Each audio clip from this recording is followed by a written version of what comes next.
Millions of Americans are taking magnesium supplements every single day, and most of them are still deficient. Not because magnesium doesn't work, not because their dose is wrong, but because they have no idea their body is still starving for it. And the signs are hiding in plain sight. A muscle cramp here, a bad night of sleep there. A little anxiety you chalk up to stress, brain fog you blame on getting older. These aren't just annoyances. These are your body sending you a distress signal. And the medical system, built around blood tests that only catch extreme deficiencies, is almost certainly missing it in you. Today, we're going to change that. We're going to go through the real signs of magnesium deficiency, the ones that show up years before any blood test catches it. We're going to explain exactly why this happens, what the science says, and, most importantly, what you can do about it starting today. Here's the uncomfortable truth about magnesium and your doctor's office. When your doctor orders blood work and checks your magnesium level, they're measuring the magnesium in your blood serum. That's the fluid portion of your blood. And that number looks completely normal right up until you are severely, dangerously deficient. Why? Because only about 1% of your body's total magnesium is floating around in your blood. The other 99% is locked inside your cells, your bones, and your soft tissue. So when your serum magnesium looks fine on paper, your cells could be running on empty, and your doctor would never know. A landmark study published in the journal Nutrients, one of the largest reviews of magnesium status in the US population, estimated that approximately 48% of Americans consume less magnesium than the estimated average requirement each day. That's nearly half the country. And in adults over 50, that number climbs even higher because our ability to absorb magnesium from food declines significantly with age. So the question isn't whether you might be magnesium deficient. The question is whether you're paying attention to what your body is already telling you. The first reason magnesium deficiency is so widespread and so chronically missed is that most of us simply can't absorb it the way we used to. Magnesium absorption happens primarily in the small intestine, but a long list of factors actively blocks that absorption. Low stomach acid, which becomes increasingly common after age 50, dramatically reduces magnesium uptake. Proton pump inhibitors, the acid-reducing medications tens of millions of Americans take for heartburn and reflux, are one of the most well-documented causes of magnesium deficiency. The FDA actually issued a safety warning about this years ago. Think of it like a screen door with a clogged mesh. You're pouring water through it, but most of it just can't get in. You might be eating magnesium-rich foods. You might even be taking a supplement. But if your digestive environment is off, you're absorbing a fraction of what you think you are. Then there's the depletion side. Every time your stress hormones spike, cortisol, adrenaline, your body excretes magnesium through your kidneys. Alcohol does the same thing. So does high sugar intake. So do diuretics. Every hard workout you do depletes your magnesium stores. And if you're sweating in the summer heat, or living with chronic low-grade stress, which describes virtually every adult over 50 in America today, your magnesium is draining faster than most diets can replace. Here's a fact that should bother you.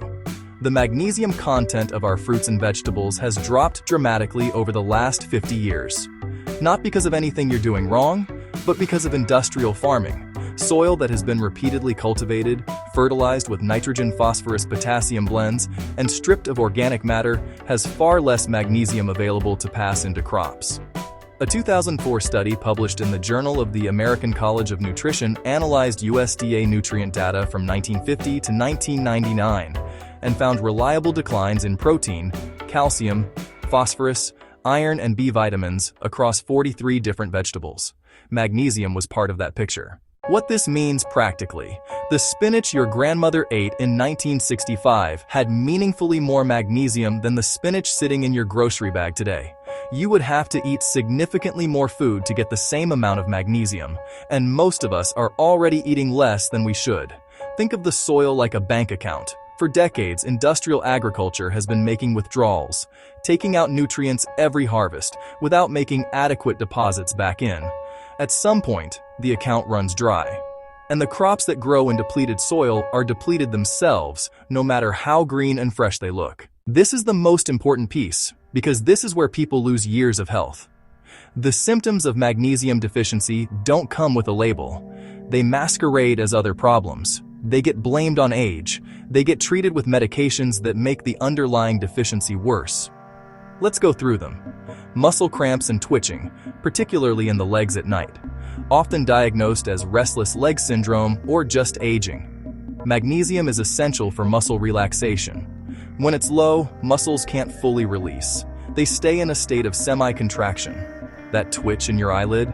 That's your nervous system telling you something. Anxiety and irritability that doesn't seem proportional to your life circumstances.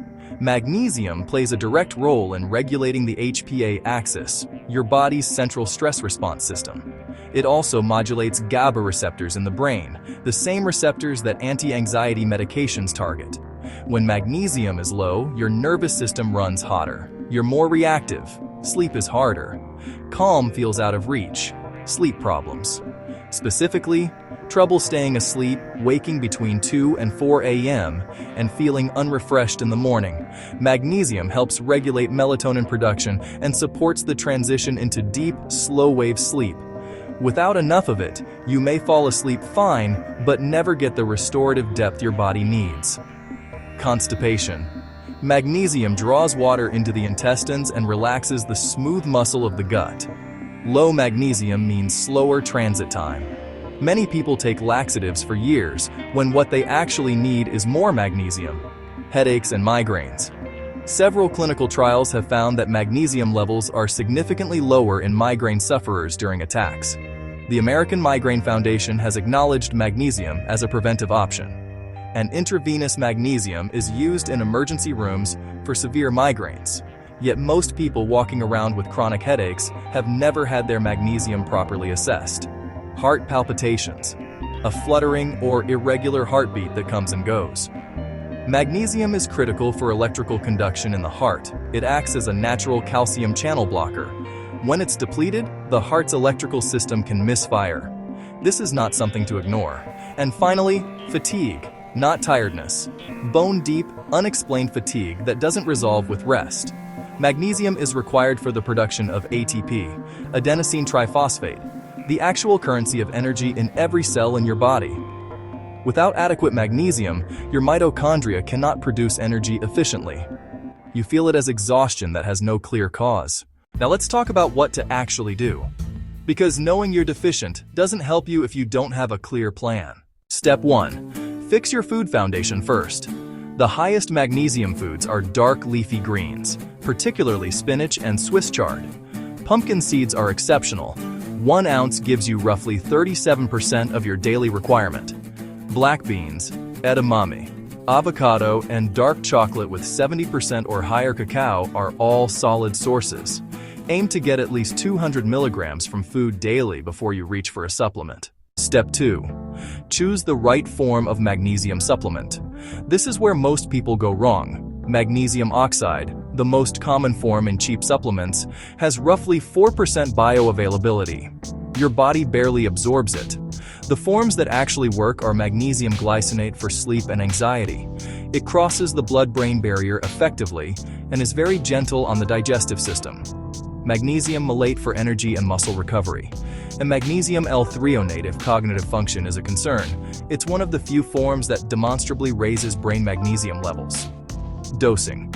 Most adults need between 300 and 420 milligrams of elemental magnesium per day. If you're under high stress, exercising regularly, or over 60, you may need the higher end of that range. Start with 200 milligrams of magnesium glycinate at night, taken 30 to 60 minutes before bed. This is when your body does most of its cellular repair, and when magnesium is most useful. Step 3. Address absorption blockers. If you take a proton pump inhibitor, talk to your doctor about whether you truly need it long-term, or whether there are alternatives. Reduce alcohol if you drink regularly. Cut back on high-sugar foods, which increase urinary magnesium excretion. And consider taking your magnesium supplement with a small amount of vitamin D3. There is a synergistic relationship between these two nutrients, each supporting the other's absorption and function. Step 4. Give it 8 to 12 weeks. Magnesium deficiency builds slowly over months and years. Rebuilding your stores is not an overnight fix. Most people notice improved sleep within the first 2 to 3 weeks. Muscle cramps often resolve within a month. Energy and mood improvements tend to show up more gradually, but they come. Track your symptoms. Keep a simple log. The changes will be real, but they're subtle enough to miss if you're not paying attention. Mistake number 1. Taking magnesium in the morning with a cup of coffee. Caffeine increases urinary magnesium excretion. If you're washing your supplement down with your morning coffee, you're partially counteracting its effect before it even gets started. Evening is almost always the better time. Mistake number 2. Relying on a serum magnesium blood test to tell you your status is fine. As we covered, only 1% of your body's magnesium is in the blood. A normal serum result means almost nothing about your cellular stores. If you have 3 or more of the symptoms we discussed today, treat it as presumptive deficiency and act accordingly, because waiting for a blood test to confirm it means waiting until things have gotten much worse. Mistake number 3. Taking calcium and magnesium in a combined supplement at the same time. Calcium and magnesium compete for absorption using the same intestinal channels. If you take them together, calcium wins. If you're supplementing both, separate them by at least 4 hours. Calcium in the morning, magnesium at night. Here's what to do in the next 48 hours. 1. Go through the symptom list we covered today. Muscle cramps, poor sleep, anxiety, constipation, headaches, heart palpitations, fatigue. If you have 3 or more, assume deficiency and start addressing it. 2. Pick up magnesium glycinate, not oxide. Start with 200 milligrams at night. Work up to 300 to 400 milligrams over 2 to 3 weeks. 3. Add 2 magnesium-rich foods to your daily routine. Pumpkin seeds on your salad. A handful of almonds, spinach in your eggs. Small changes, consistent every day. 4. Come back to this video in 30 days. Your symptoms are your scorecard. If they're improving, you were right.